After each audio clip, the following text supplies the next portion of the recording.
¿qué tal? Bienvenidos. Hola chicos, ¿cómo están? Le doy la bienvenida a Raúl Peñaranda y Robert Brogman, un dúo que es un hit y que además tiene un bestseller local con El escape a los Andes. Ahora vamos a ver hacia dónde escapamos todos. Al tiempo de darle la bienvenida, le lanzo la primera pregunta a Raúl Peñaranda. Pues preguntarle, ¿hubo golpe de Estado en el Tribunal Electoral? ¿Crees que Oscar Hasenteufel pueda volver a la presidencia? ¿Qué está pasando? ¿Cuál es la turbulencia? Gracias, querida Mali. Qué gusto compartir el programa contigo y con Robert, mi amigo y colega. Eh, yo tengo acá la percepción de que hay una pugna interna, efectivamente, no sé si tanto como golpe de Estado, pero una pugna interna muy fuerte dentro de la sala plena. Hay indicios muy claros, incluso Tawichi, el vocal Tawichi ha hecho declaraciones públicas de que quiere ser presidente del Tribunal Supremo Electoral. Amalia, yo estoy seguro que el presidente Hasenteufel, el presidente en ejercicio, el lunes retoma sus funciones, está con esa baja médica. Creo que no hay duda de que sigue en el cargo, pero ha habido en esta semana todo este tema de discusión y de polémica. Quiero recordar que hace unos 2 meses, cuando terminó la segunda gestión de presidente de Hasenteufel, él ya no podía ir a un tercer mandato y no hubo consenso en la sala para elegir a un nuevo presidente. Nadie obtenía esos 4 votos de los 7. Entonces, para evitar un impasse, se lo eligió a él como vicepresidente y mientras no hubiera un presidente, que por lo visto es muy difícil elegirlo, no hay ese consenso, él iba a ser el presidente en ejercicio. Entonces, tampoco veo ahora que realmente Tawichi pueda conseguir esos respaldos, no lo creo. Y más bien creo que Hasenteufel tiene el prestigio, la credibilidad para llevar adelante. Faltan 3 semanitas para la primera vuelta y al mismo tiempo pienso que Tawichi no tiene ese prestigio y no tiene esa credibilidad. A mí me preocupa Tawichi porque es un narcisista, ¿no? O tal vez todos son narcisistas, todos vienen del levismo, salvo Hasenteufel. Entonces, ¿te imaginas una corte electoral conducida por alguien que responde al poder ejecutivo de esa forma tan estrecha? Pues más cuando la gente siente que no confía en el Tribunal Electoral. Esta última trinchera de la democracia que era el Tribunal Electoral, pues ha caído como un enemigo más grande que el externo, que son ellos mismos, que son sus propios vocales. Hay pugna política, esa es la pena. ¿Y para qué querrán ser presidentes? ¿No? Hay más sueldo, más plata. No tengo la menor idea, pero hay una pugna abierta, una motosierra que está funcionando. Robert, ¿cómo llegamos a un proceso electoral con un tribunal en el que nadie cree? Sí, gracias Amalia por la invitación. Es un gusto compartir contigo, con Raúl. Bueno, sobre tu pregunta, efectivamente es bien difícil intentar entender por qué se da esta situación. Si es que se trata de un intento de fraude o de golpe de Estado, se entendería dado digamos, el poco amor por la institucionalidad que tiene el masismo en cualquiera de sus facetas, pero tendría que haber un porqué, ¿no es cierto?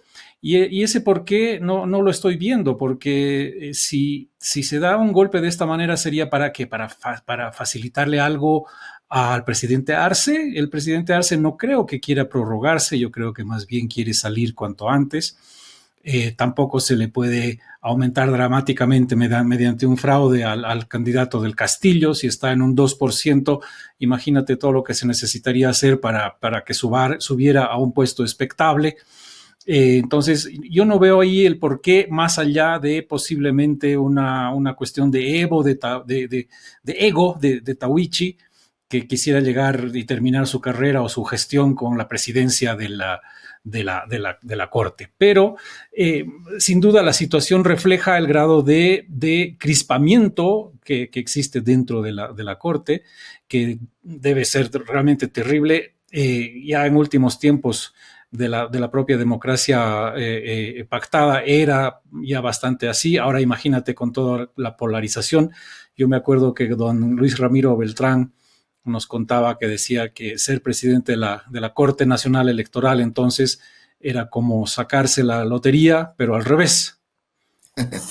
Imagínate, pero como sea, con este tribunal electoral y con esta incertidumbre y con este descrédito vamos a llegar al 17 de agosto. Yo creo que está todo encarrilado. No creo que Evo Morales sea capaz de suspender el proceso electoral por más hechos de violencia que pueda provocar, que creo que va a intentar, pero no creo que eso pare el proceso electoral. No sé si ustedes coinciden con eso.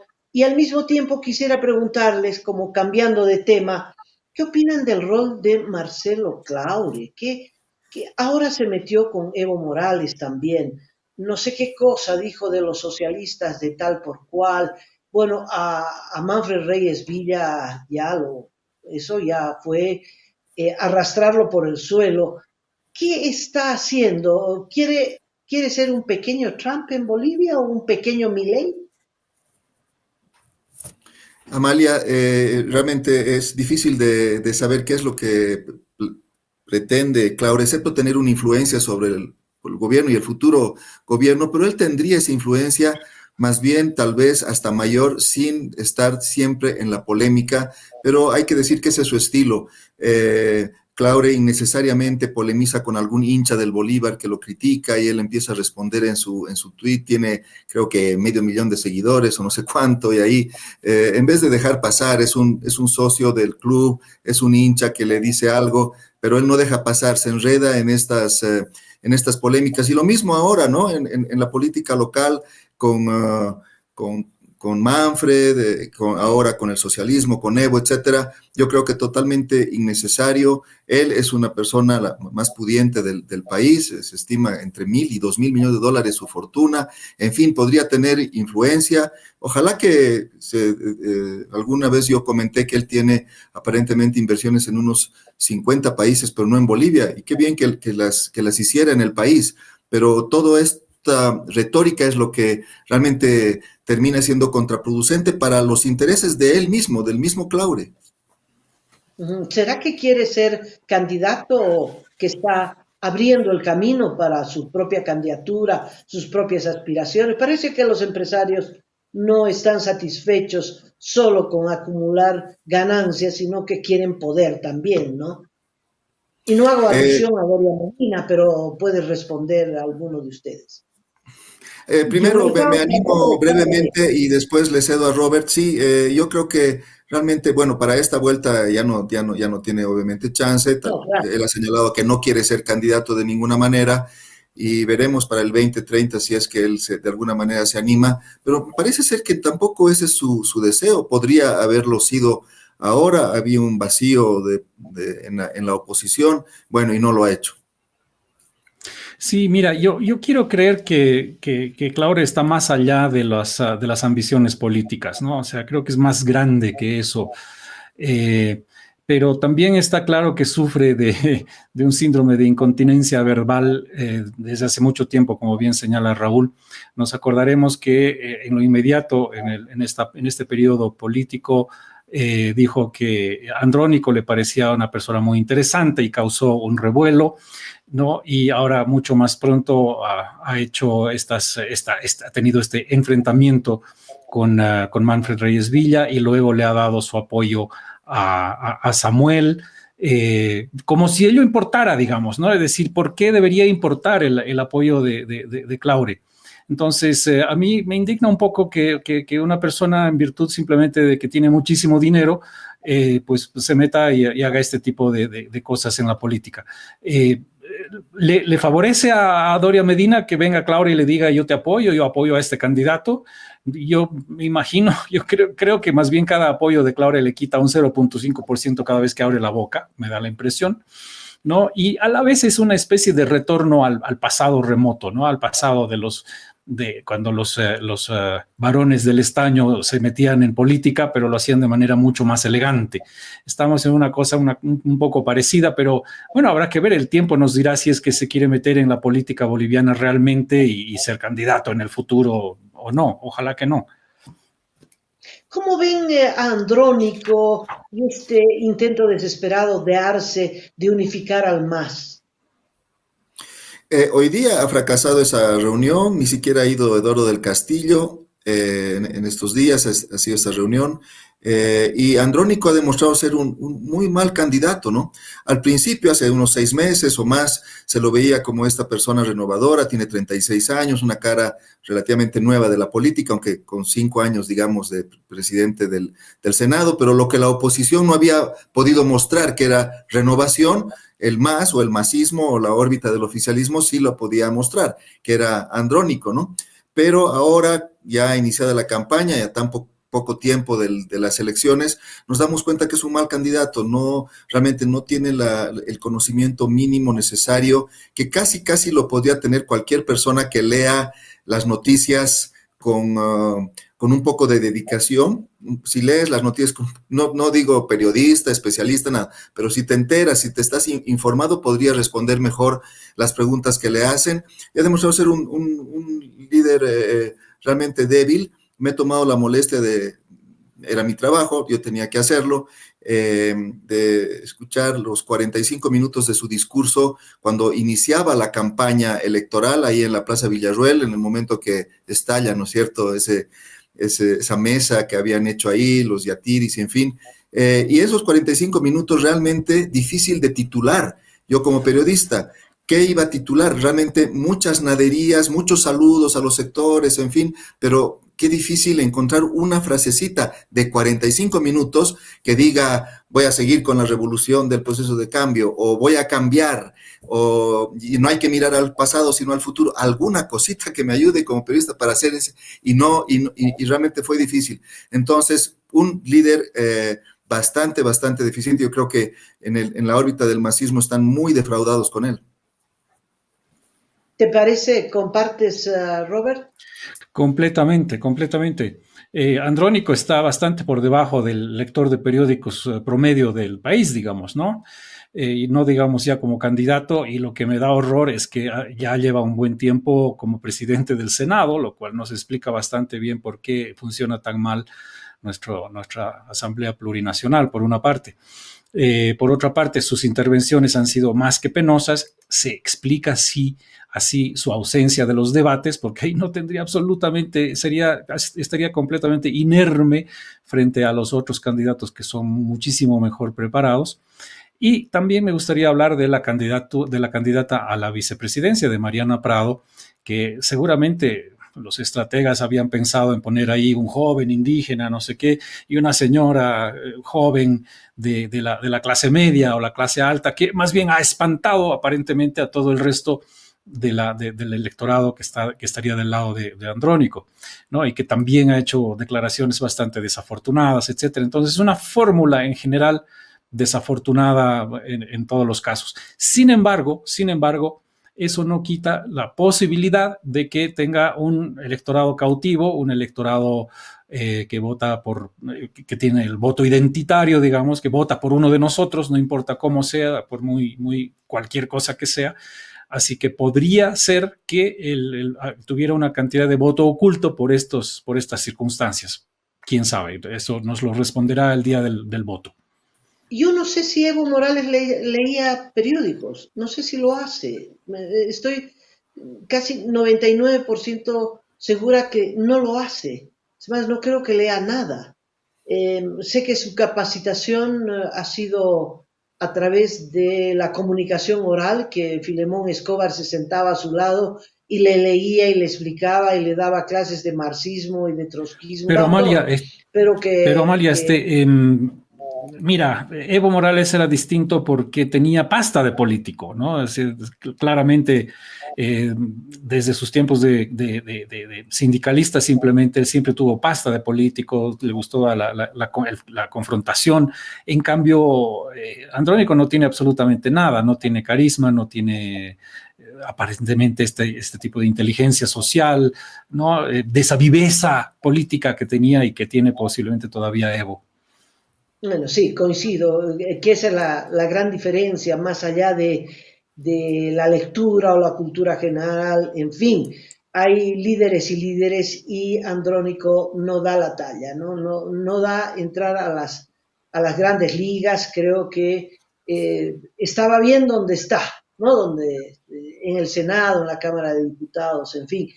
Pero lo que dice Robert me preocupa. ¿Habrá, Raúl, un voto sorpresa? Es decir, el levismo al final de cuentas, aunque tiene la instrucción de votar pifiado, no vota nada pifiado y masivamente y de repente, oh sorpresa, Andrónico, no sé, gana las elecciones, un caudal electoral que sea una sorpresa o por lo menos que llegue segundo. ¿Crees que pueda ocurrir algo así?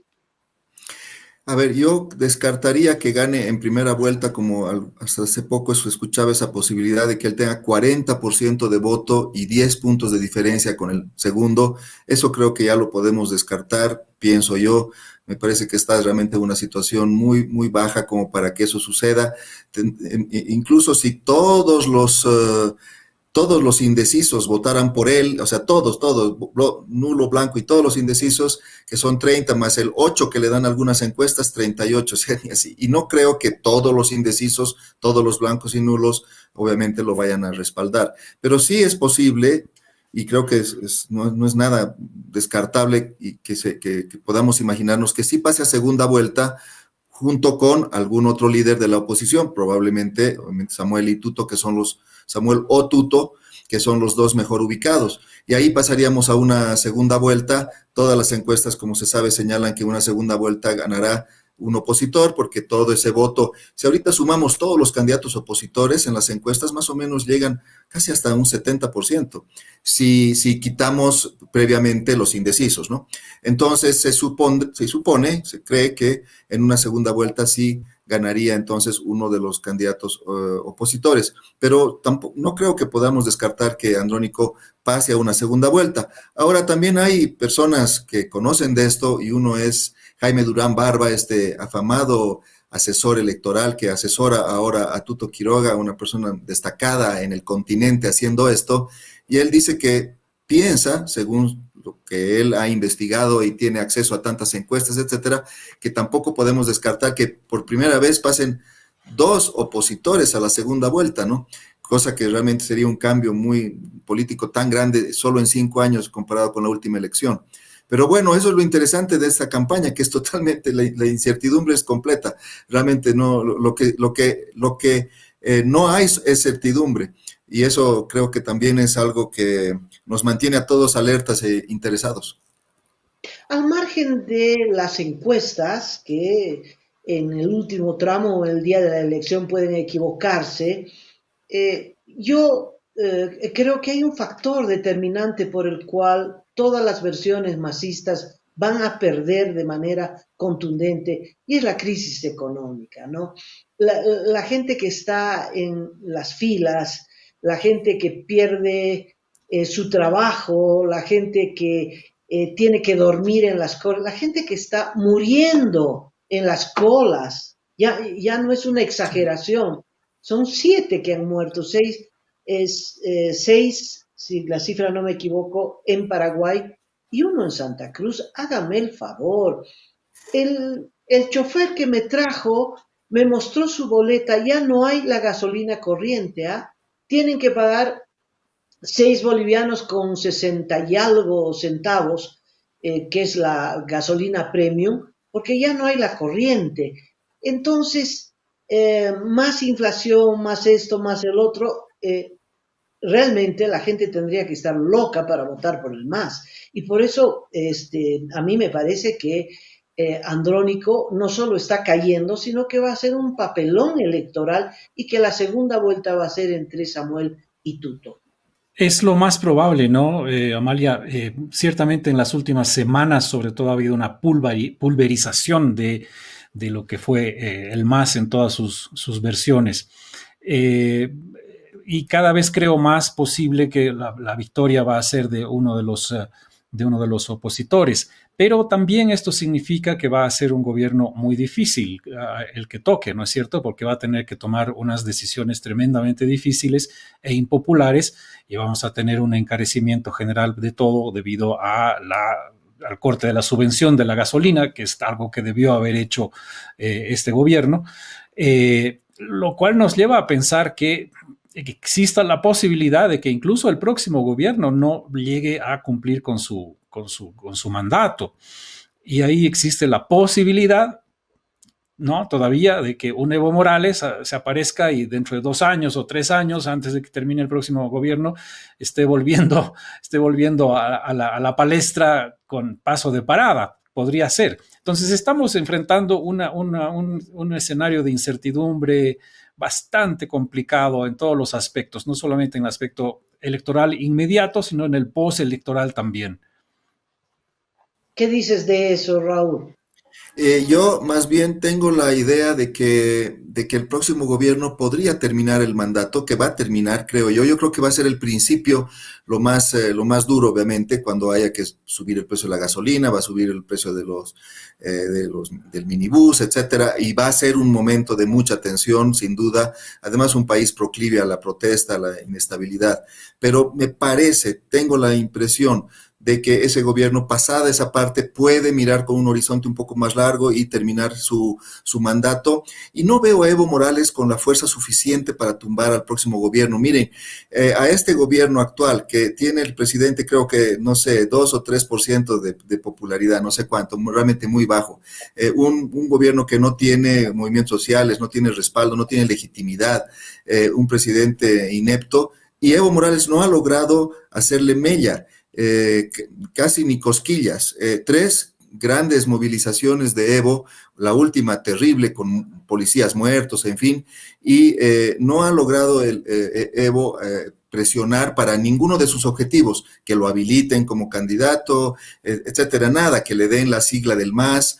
Entonces, si a un gobierno como a este no ha logrado realmente, un gobierno que ni siquiera tiene mayoría parlamentaria, en cambio, el próximo, con todas las debilidades que tendrá, se supone que habrá una alianza parlamentaria que le dé gobernabilidad en el legislativo. Entonces, no creo que ese Evo, que después de las elecciones tampoco será ya un posible presidente o candidato a presidente, porque se habrá ratificado de alguna manera después de las elecciones que él no puede serlo. Entonces, ¿cómo tendría que motivar a la gente para que él siga siendo un líder? Yo creo que es posible que empiece el ocaso de Evo ahora, y que tal vez en el Chapare y en otros sectores populares del país empiecen a mirar tal vez a otros líderes. Se pensaba que Andrónico podía haber sido ese, pero parece que no va a ser. Entonces, algún otro surgirá. Yo no veo a Evo como un factor serio de inestabilidad en el futuro. Me arriesgo a dar este criterio, esta hipótesis. Es posible lo que dices, pero al margen del factor Evo, que igual va a hacer todo lo posible para hacerle la vida a cuadros al próximo gobierno, que tenga la fuerza o no, esa es otra cosa, pero que esa será su intención, no tengo la menor duda. Pero al margen de eso, chicos, si el pasaje de micro sube en 3 veces, ahora que estamos pagando 2.50 en La Paz, ¿te imaginas a 7.50, a 10 bolivianos el pasaje? Pues nadie podrá ya, habrá que caminar, habrá que sacar la bicicleta, no sé. Va a ser una situación muy grande. El romance con el próximo gobierno va a durar muy poco. Y si en 3 meses, si fuera Samuel, Tuto no se ha puesto la soga al cuello, pero Samuel sí. Si en 3 meses no resuelve los problemas, lo van a colgar. Sí, bueno, y el propio Tuto ha dicho estabilizar en 4 semanas, ¿no? Y, y si tú quieres, también ha empezado a aparecer toda esta protesta acerca de por qué el país está subsidiando el teleférico en La Paz, que en realidad debería privatizarse, y que si se privatiza, alguien sacó la cifra de que el pasaje podría estar costando hasta 25 bolivianos. Entonces tenemos todo ese escenario espantoso. La verdad es que a mí, yo quiero creer en el escenario que ha pintado Raúl, pero el escenario que he pintado yo también es una posibilidad, ¿no es cierto? Aunque es verdad que pinta cada vez más claro que Evo Morales podría estar en una decadencia definitiva. Lo que sí, tomemos en cuenta que nuestros actuales candidatos de la oposición son viejos políticos del sistema que, digamos, periclitó hace 20 años, ¿no? De la democracia pactada. Realmente no han logrado enamorar al electorado, no han inspirado una visión nueva de país, por lo cual van a ser gobiernos, digamos, no sé, tímidos, grises posiblemente. Ojalá que logren hacer algo importante, interesante, proyectar al país hacia adelante, pero me veo un poquito pesimista al respecto. Y habrá que dar el derecho a la duda, ¿no? No podemos saber qué va a pasar, pero que el próximo gobierno va a iniciar el periodo más difícil, por Dios, con todo en contra, con todo en contra. La primera contra es que ninguno está montado sobre un partido de masas, ¿no? No es el caso del MNR, no es el caso del MAS, y no tendrá una mayoría contundente en el Congreso, lo que significa que va a depender de la oposición democrática, pero va a tener que ceder, transar. Bueno, una situación parecida fue la que encaró Paz Estenssoro, pero era Paz Estenssoro, ¿no? Y bueno, y todavía tenía las lides del movimentismo siempre organizado y poderoso. Yo me quedo asombrada de ver que después de tanta agua bajo el río, todavía flamean las banderas rosadas, minoritarias por aquí, por allá, pero flamean, ¿no? Eso era lo que fue un gran partido. En cambio, Samuel no tiene partido, tiene una organización más vinculada a su actividad empresarial. Tuto Quiroga no tiene absolutamente nada, ni siquiera eso.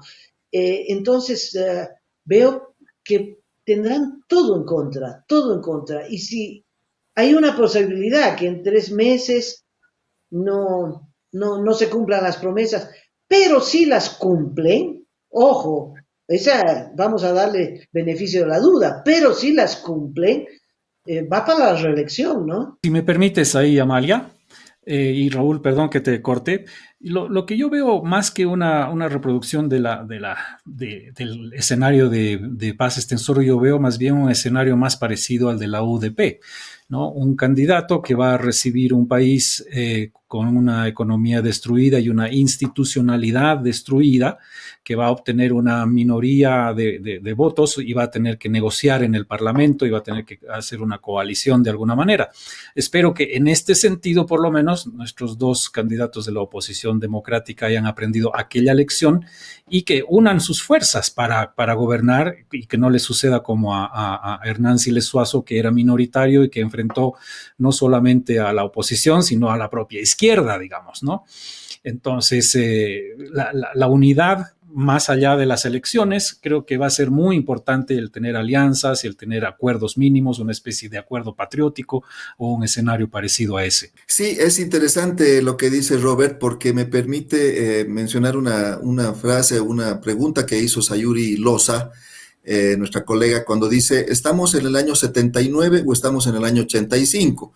¿En referencia a qué? A que el 79 empezó una etapa de inestabilidad, incluida la que dice Robert de la UDP, hasta que el 85 recién hubo estabilidad y medidas económicas que se cumplieron. Entonces ella se pregunta eso, ¿estamos en el 79 o el 85? Si estamos en el 79, querría decir que todavía vamos a tener esta etapa de inestabilidad, con posibles gobiernos que no logran terminar su mandato y después otro, etcétera, hasta que finalmente empiece ese nuevo ciclo supuestamente ya de reformas económicas y de estabilidad. Yo quiero pensar que estamos en el 85, en el sentido de que cuando llegue ya sea Samuel o Tuto, espero que haya esa alianza y no los veo a ninguno de los dos no ingresando en una alianza parlamentaria para permitir que el presidente se caiga, no lo veo así, no percibo que eso pueda suceder, ojalá que no suceda, ¿no es cierto? Entonces, ese presidente que llegue tendrá, ojalá, ese gobernabilidad en el legislativo, pero está la gobernabilidad en la calle, es el otro gran tema, ¿no? Uno está bien, pero la otra, y como tú decías, Amalia, si sube a, no sé, 5 o 6 bolivianos, por 40 centavos en La Paz ha habido todo un lío de subir el minibús. ¿Se imaginan al doble o al triple? Realmente sería una cosa impensable. ¿Cómo va a ser? Ya ha dicho Samuel que no va a haber precio diferenciado de la gasolina, entonces todos van a tener que pagar los 10, 12 bolivianos, lo que sea, por litro. Me parece una cosa que difícil de asumir.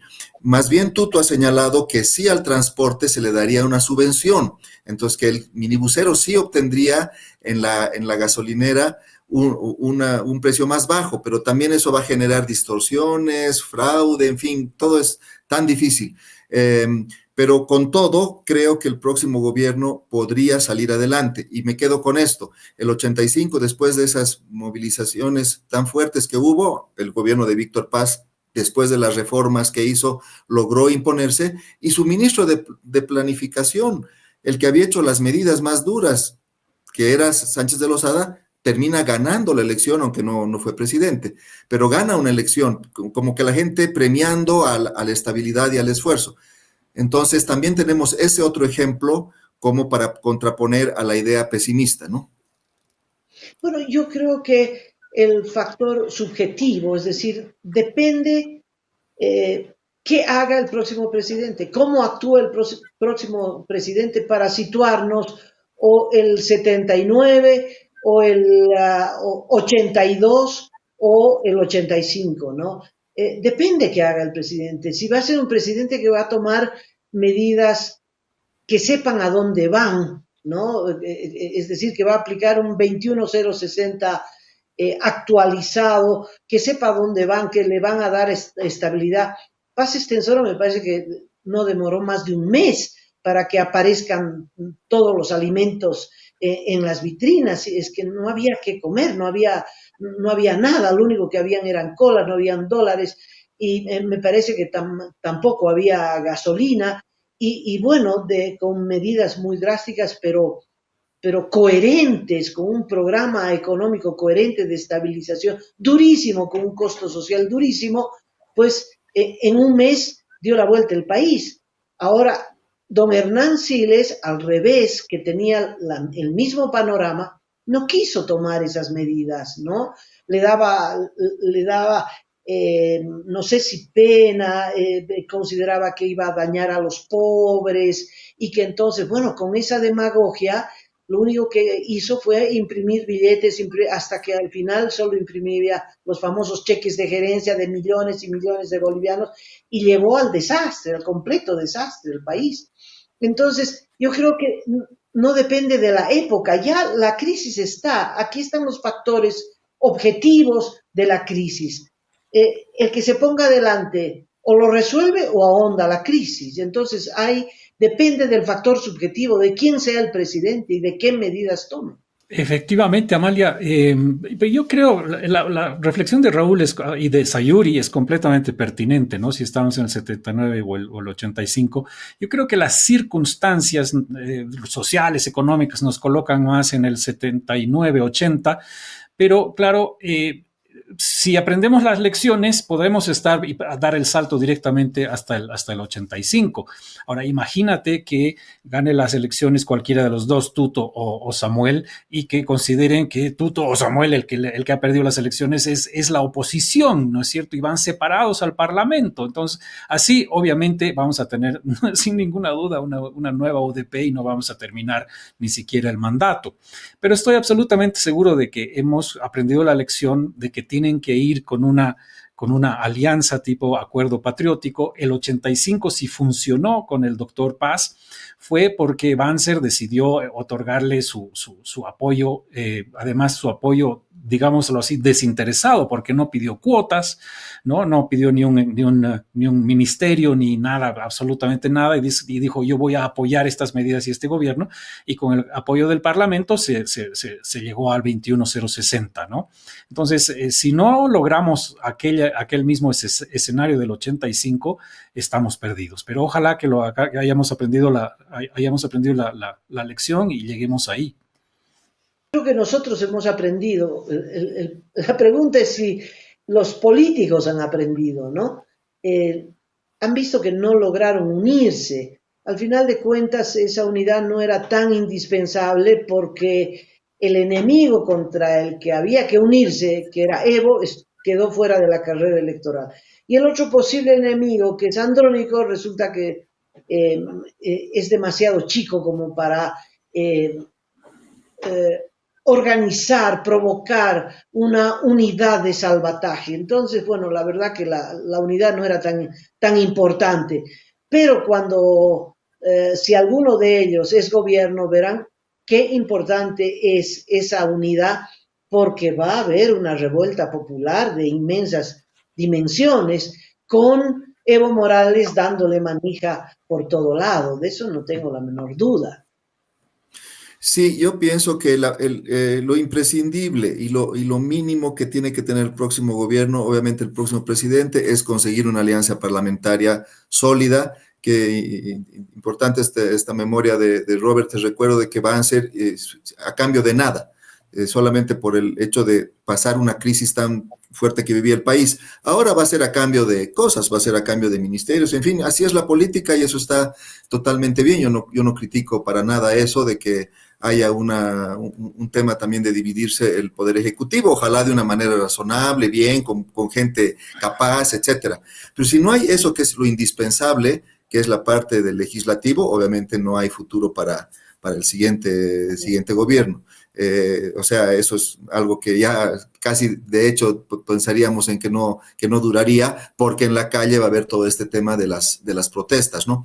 Entonces, pero tengo la esperanza, la confianza de que ya sea que gobierne Samuel o Tuto, el que sale segundo, no lo veo realmente mezquinando y oponiéndose. ¿Oponiéndose para qué?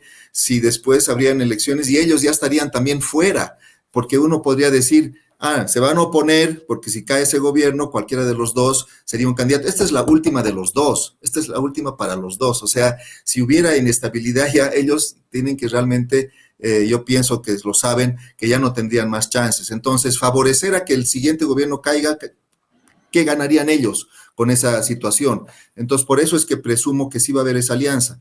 Y la otra cosa va a ser la gobernabilidad más general en cuanto a las protestas, etcétera. Y bueno, habrá que ver hasta qué punto tienen esa habilidad. Creo que hemos aprendido también, y espero que sea así, que la represión tiene que ser una represión cuidadosa, medida, con mano de cirujano. Los dos momentos en que la represión se ha descontrolado, que era Sánchez de Lozada y por otro lado Yanine, las consecuencias han sido nefastas. Y yo creo que para enfrentar esa posible supuesta etapa de protestas que vamos a tener, tiene que haber un presidente y un ministro de gobierno en control de sus emociones, que sepa hacer las cosas, que también logre negociar algo, en fin. Pero si se nos descontrola la represión, sería otra de las causas para una posible caída de ese gobierno.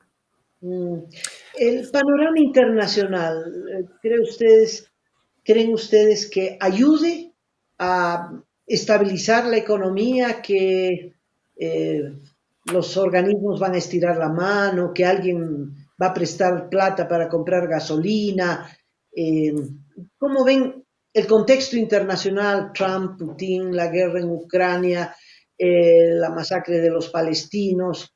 ¿Cómo ayudará? ¿Qué posición internacional adoptará el próximo gobierno? También depende de eso, ¿no? Antes de contestar esto, Amalia, me gustaría poner sobre la mesa otro tema que es pertinente a nuestro tema interno.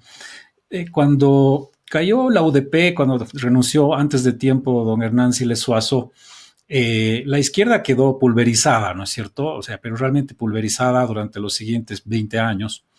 hasta que retomó cuerpo y retornó con Evo Morales. Me imagino, me da la impresión de que estamos llegando a un escenario también parecido. De modo que posiblemente no lleguemos a estas instancias que menciona Raúl, de que vaya a haber unas protestas masivas que vayan a ser reprimidas también con mucha violencia. Quizás no. Y me gustaría saber mucho su opinión acerca de esto. ¿Quién encabezará la nueva izquierda, digamos, las nuevas protestas? ¿Serán los sindicatos, movimientos sociales, partidos políticos, el propio Evo Morales de capa caída, etcétera? Y ahora sí, yendo a tu pregunta internacional. Estamos en un problema sumamente denso, en el cual seguramente nos vamos a encontrar con un tema de fatiga de donantes, ¿no? Porque hay tantos temas en los cuales los organismos internacionales tienen que poner dinero para aquí y para allá ante tantas crisis, la crisis de Ucrania, la crisis de Gaza. Ahorita mismo hay un problema entre Birmania y su vecino Camboya. Entonces, enfrentamos un escenario internacional sumamente complejo que va a necesitar de enorme, gigantesca habilidad diplomática para navegar en unas aguas muy turbias y probablemente también muy mezquinas. Se apostó un poco a ver Estados Unidos cómo estiraba la mano ante una situación de crisis de esta magnitud. En fin, más bien el masismo se apoyó en Venezuela, en Cuba, que claro, no iban a soltar un peso, pero pensando en Putin, en la China, ¿verdad? Y bueno, estos partidos de derecha, lo natural es que recurran a Trump, pero Trump es uno de los líderes que no va a soltar una moneda, no tendría por qué, a cambio de qué, dice, no, Trump, yo no voy a ayudar a nadie, aquí lo único que yo quiero es salvar a Estados Unidos, en fin, en ese sentido me parece que hay una situación bastante adversa, ¿no? No es que el gobierno de Estados Unidos va a poner y el gobierno de Francia va a poner, nadie va a poner, me parece. Yo creo que estamos solos en medio de un desastre. A ver, yo coincido parcialmente con esto. El Fondo Monetario tiene, creo yo, tal vez, no sé, díganme si soy muy ingenuo, podría tener una cierta autonomía respecto de Trump y ha demostrado muchas ocasiones, obviamente, que le interesa prestar recursos, porque también al fondo le interesa ser relevante, ¿no? Tener una importancia, ya hasta como una cuestión ya política, ¿no? Pero en todo caso, si es que el fondo va a dar dinero a los bolivianos, va a tardar. O sea, eso no va a ser inmediato. Primero el gobierno tendrá que demostrar que está haciendo cortes, que está reduciendo el déficit fiscal, que está eliminando las empresas estatales, en fin, hacer su tarea, como se dice, que no es una tarea tampoco que vaya a ser muy popular internamente, para luego pasar a una etapa en la que podamos recibir unos recursos. En lo que sí coincido es que si el FMI da su visto bueno, los demás se sumarán, porque es como que el primer barco que está ahí, ¿no? De este tema. Entonces, posiblemente, no descarto que sí lleguen esos recursos, pero sí me parece que no va a ser de inmediato. Ahora, por otra parte, si el precio de la gasolina va a ser al precio internacional, no vamos a necesitar recursos para importarla, tal vez solamente la primera vez, porque como ya después vamos a pagar lo que debemos pagar, el Estado, si es que es el Estado o privados, con ese mismo dinero seguirán comprando para la siguiente tanda y todas las demás de todo el año. Pero ya no se necesitará dinero, porque ya no estará subsidiado, en el caso que se quite el 100% del subsidio. Entonces, esa parte creo que se resuelve porque seremos los bolivianos los que estaremos financiando, no estará financiando el Fondo Monetario, ¿no? Pero bueno, esa es otra de las preguntas que nos hemos hecho hoy día. ¿Hasta vamos a tener realmente el precio de gasolina en 10 o 12 bolivianos o va a estar en 8, en 7 y va a ser parte del subsidio? Nada de eso todavía lo sabemos. Samuel ha dicho que no va a haber subsidio, cero subsidio. Por lo menos esa es la declaración. Veremos ya cuando esté, si es que es presidente, cómo asume esta situación. Raúl, hace poquito el presidente de Yacimientos hizo una declaración dramática. Dijo, No, podemos vender la gasolina a 12, a cualquier precio, pero la vendemos en el mercado interno, en bolivianos. De tal modo que ese primer capital que tú dices, utilizado en el exterior para importar gasolina, entrará la gasolina y la venderán a precio internacional, pero en bolivianos. ¿De dónde sacamos los dólares? Se pregunta Yacimientos. El problema es que no tengo dólares para pagar. Y ese es el drama. O sea, antes de comprar gasolina necesitas dólares. Y ese es el pequeño problema. Tú recuperas la plata que has invertido en dólares, pero la recuperas en bolivianos y no tienes dónde cambiar ese capital a dólares.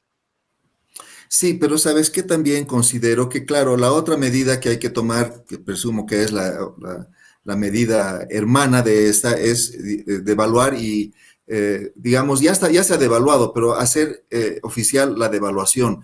Yo no creo que no haya dólares, hay dólares, solamente que si tú ofreces 14 bolivianos por dólar, aparecen los dólares, a 7 no. Entonces, realmente no soy economista, no soy especialista, pero de alguna manera, haciendo nuevamente un paralelo con el 85 no tuvimos, digamos, un gran préstamo, un fondo del Fondo Monetario para resolver el tema y se resolvió. No soy un especialista y lo que tú dices tiene total sentido. Vamos a tener bolivianos, pero ¿qué pasa con los dólares? Ahí no me animo a comentar más, pero de todas maneras es distinto vender la gasolina a 3,71 que es ahorita, como es ahorita, que venderla a 8 o 10. O sea, el Estado obtendrá mucho más bolivianos. ¿Cómo se hace esa conversión a dólares? Ahí nomás me quedo.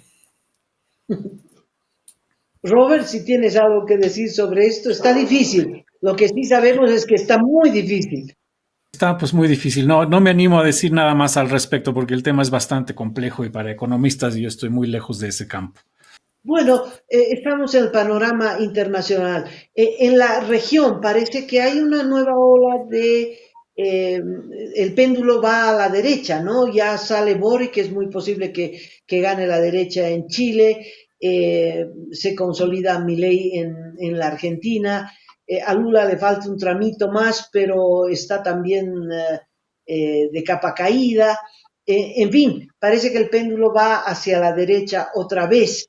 Eso tal vez podría ayudar al próximo gobierno, ¿no? Yo creo que sí, cómo cambia el escenario y Ecuador ya se ha consolidado con Noboa, Colombia todo indica que, bueno, Petro es realmente qué mal presidente que es, ¿no? Terrible. Y bueno, y vamos a tener un vecindario distinto después de tantos años, ¿no? En el que aparentemente todos ellos, incluso en Perú, la izquierda siempre ha tenido muy pocas chances y tenemos casi todos nuestros países vecinos, si no todos ellos, con gobiernos, entre comillas, liberales o de centro, como podría ser el de Uruguay, y sin duda eso le va a ayudar de alguna manera al próximo gobierno que presumimos que va a ser de la oposición, porque también todo este entramado del socialismo del siglo XXI era políticamente muy fuerte, ¿no? En su momento, una gran capacidad de influencia, que ahora ya no queda virtualmente nada. En Venezuela, con tantos problemas tan serios que tienen, en fin, y creo que casi que es el último en la región, porque lo demás es Nicaragua, Cuba, que ya son factores Casos menores. perdidos. Pero en la región realmente parece que esa ola se ha terminado. Bueno, para cerrar, volvemos al proceso electoral porque antes de distribuir el PAN, pues cuidado se nos queme en la puerta del horno. Vamos al proceso electoral. ¿Alguno de ustedes cree que pueda tambalear el proceso?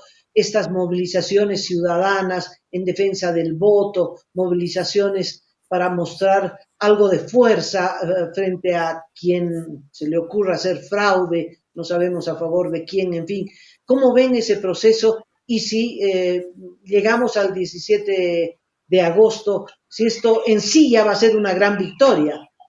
Estamos tan cerquita y sin embargo se agudiza o se pone nerviosa la situación, ¿no es cierto? Pero yo creo que los bolivianos, si hay algo que tienen claro, es que queremos las elecciones el 17, ni más allá ni más acá, sin ningún tipo de alteraciones, sin que haya renuncia del presidente, ni del presidente del TSE, ni mucho menos. Estoy seguro de que habría manifestaciones muy fuertes y violentas si fuera necesario para garantizar las elecciones de este 17. Y para garantizar el respeto al resultado electoral, que a mí me parece lo más delicado.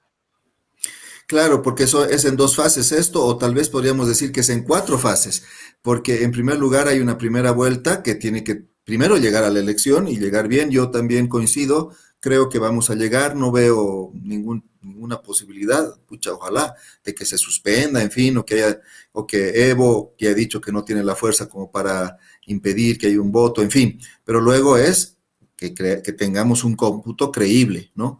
Eso en primer lugar. Pero después hay una segunda vuelta a la que también hay que llegar y también esa segunda vuelta tiene que tener otro cómputo creíble. Entonces son fases que hay que pasar. Pero nuevamente creo que lo vamos a lograr y creo que se va a hacer bien.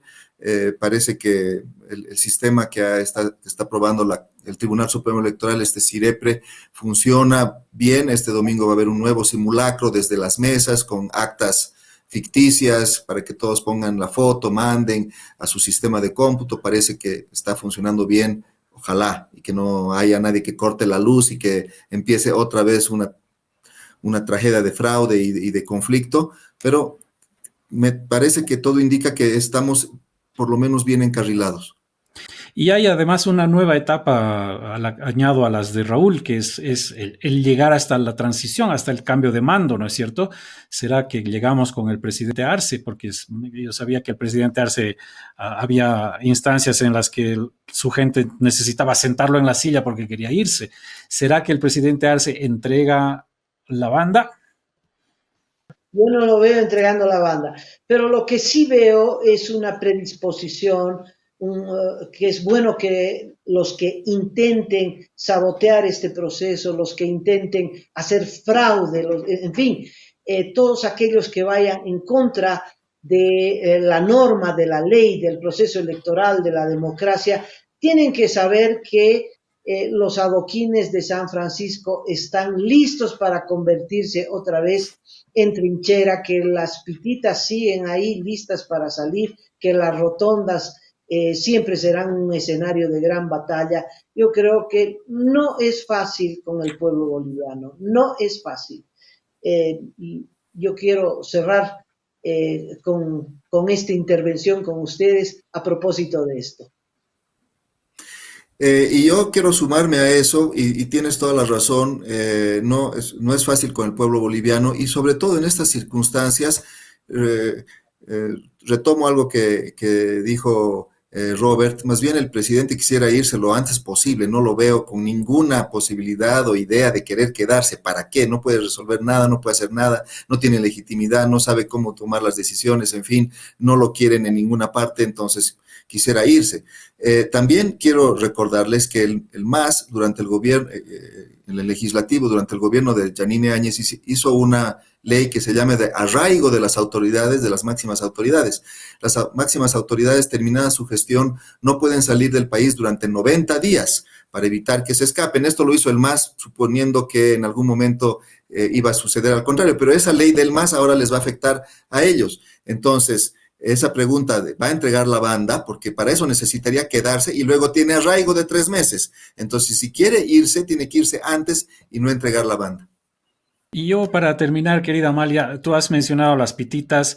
Durante un largo tiempo después de que Arce y el MAS ganaron las elecciones del 2020, yo me preguntaba para qué había servido todo el esfuerzo de las pititas. Realmente busqué así consuelo en la poesía, en la literatura, en la filosofía, en la política, en la historia, y no encontraba. Y ahora lo encuentro, ¿no? Es decir, me consuelo pensando que Evo Morales no es presidente, y ya no es presidente y probablemente no va a volver a serlo nunca. Espero que no. El fruto de las pititas fue entonces, y el proceso democrático que estamos viviendo ahora es producto de aquello. Bueno, muchas gracias a la pobre Ere, Raúl. Robert, querías decir algo, Raúl, no te voy a No, nada, cortar. solamente dije coincido. Ahí me quedo, coincido, nada más. Un abrazo a ambos, un abrazo a todos los amigos que han seguido el programa y bueno, con otro programa de periodistas será hasta la próxima semana. Muchas gracias.